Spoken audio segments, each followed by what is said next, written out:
Hi there, I'm going to show you how to change the battery on this Ferrari key fob. This is out of a mid-2000 F430, and really all you need is a couple of these CR 1220s. You get these on Amazon, they're pretty cheap.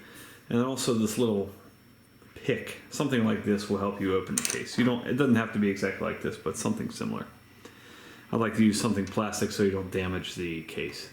Okay, so right on this end right here is where there's a little notch, and you can take your tool, put it in there, and just twist ever so slightly, and then you can just take your pick and work your way around the side.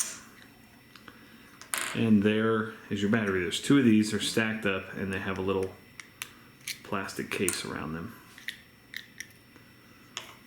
So you can see that's kind of the setup there. So get your new batteries, and they go plus side up. So do your best not to touch these with your fingers, but you know, it's not going to be the end of the world if you do. Slide that in there, and then as far as putting the case back on, start at the bottom and just give it a good squeeze. There you go. Back in action. Thanks so much for watching. Make sure you hit that thumbs up button.